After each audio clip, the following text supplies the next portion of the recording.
Good morning and welcome to my writing life. Today, we're going to talk about the fact that I changed my shirt.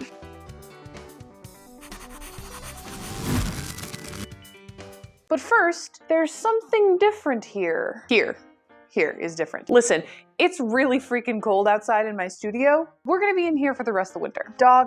Hi, Forrest. Hi, good boy. No, I'm making a video. No, Forrest, you can hang out if you're mellow. As I was saying, it is really cold in my studio, and since I would like to keep my toes attached to my feet, we're going to be hanging out in the living room for the rest of the winter. Now, I'm not sure exactly how that's going to work once the kids are out of school, but we're gonna just go with it. Taking pride in your work is a complicated subject for writers. You can't effectively produce and publish a novel without the gall to assume that someone would actually want to read your words. Conversely, you can't write a good book without also having the humility to realize that other people's words and ideas have value and that you should really take the time to learn from them. Creative work requires a degree of ego. We have to walk a tightrope of confidence, insecurity, and even arrogance if we're going to build a successful writing career. If you inextricably link your pride to your product, you are setting yourself up for devastation. But if you take no pride in your product, you set yourself up for rejection. Validation, rejection, and acceptance are all essential components to the process of writing and publishing work. And these are factors that influence financial success and even career satisfaction. One of the clearest examples of this that I've ever seen is the querying process. Now, having never queried, I can't speak into this in too much depth, but as an outside observer, I will give you my impression of the general querying experience. Hey, here's a piece of my soul that I carved in blood onto paper. I would so appreciate it if you'd take a look and then represent me to publishers. Here's a form letter that clarifies I don't even want to read it, but I wish you the best. Insert author name with publishing your insert genre book. Have a nice day. Yeah, that'll do. And for all my indies out there, we're not immune. Okay, uploaded. I have 37 people who are going to write reviews for my book. This is going to be my best launch ever. Day 2. Okay, no one's posted a review yet. It's probably going to mess with the algorithm. That's okay. I'll still fix it. It'll be fine. Day 57. It's cool. If I write 6 more books this year, it'll be fine. The algorithm will totally pick me up and I'll get the attention that my book needs in order to sell. It'll be fine. It'll be fine. Day 84. Notice me!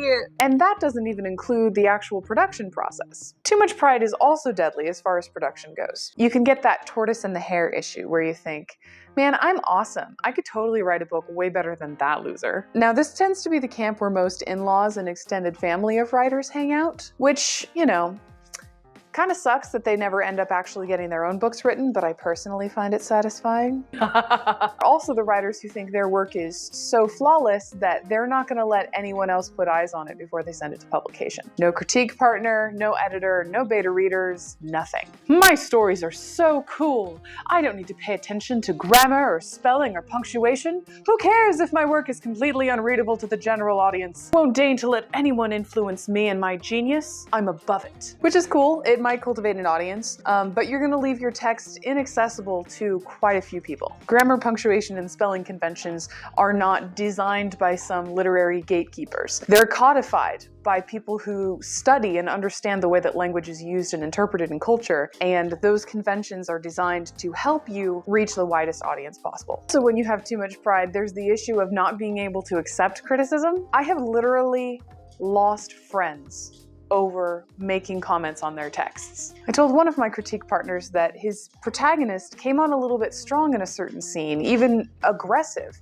and I didn't understand why that was essential to the character. He hasn't spoken to me in 4 years. Listen, I don't like taking criticism either.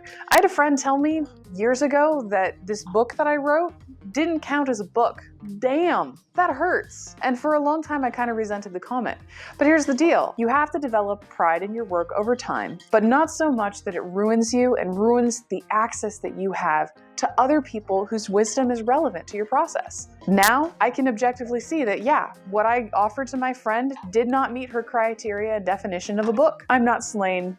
I can take criticism now. It might not be fun. It's not fun. I was gonna say it might not be fun.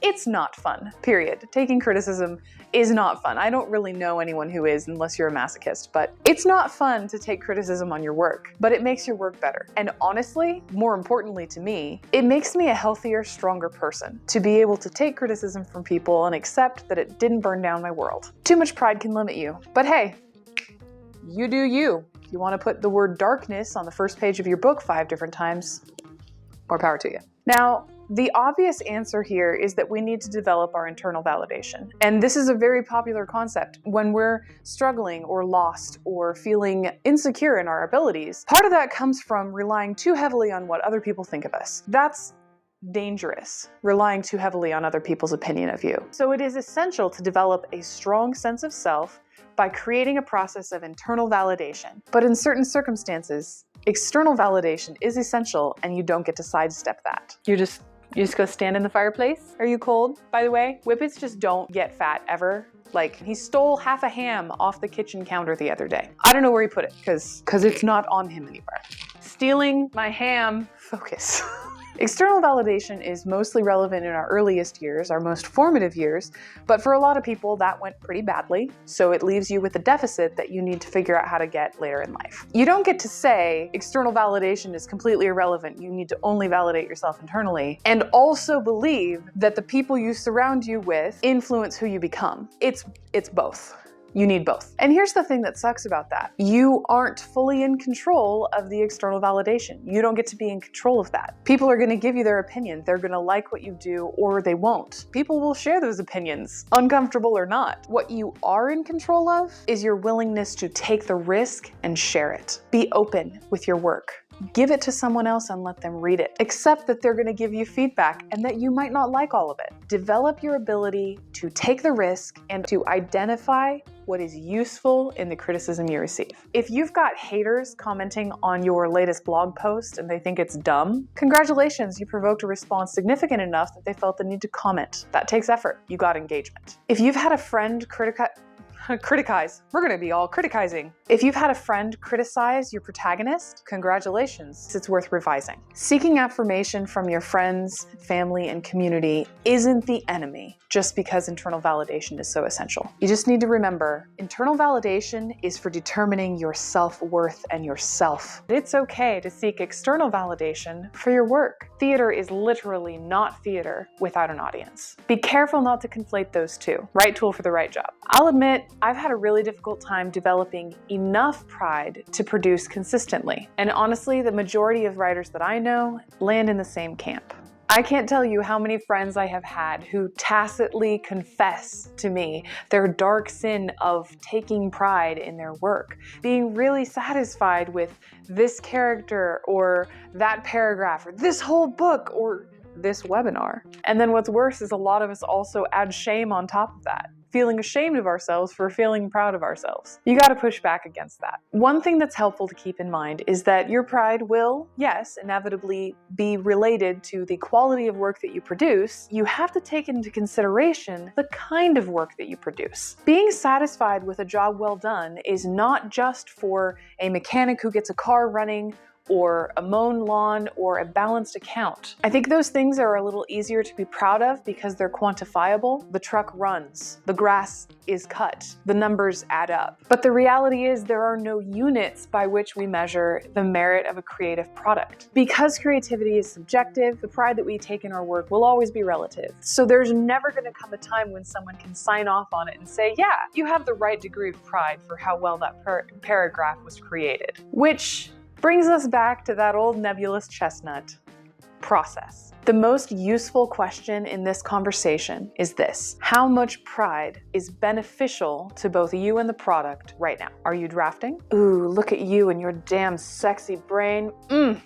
Man, the world wants what you got. Editing? Oh, sweetie, this has so much potential. You have made a lot of great progress. Let's take what you made and make it better. And finally, about the t-shirt. This is something that my husband said to me earlier this week, and it was so impactful and beneficial to me that I decided to actually get a t-shirt with this quote printed on it. This book can't be the complete body of evidence which definitively disproves your internalized belief that you are inferior. Trauma leaves us all questioning whether or not we're good enough. And if trauma doesn't do it, life typically does too. Listen, there's no amount of work that does that. There's just you. And the glorious, boring truth that you are equal to everyone else. So take joy in your work, hold your pride loosely. Thanks for hanging out with me today, and I will catch up with you next time. Bye!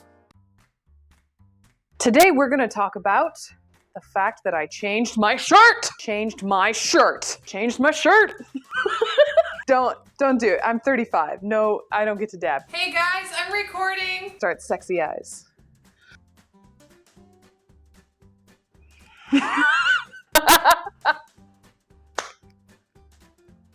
Okay, that's enough of that.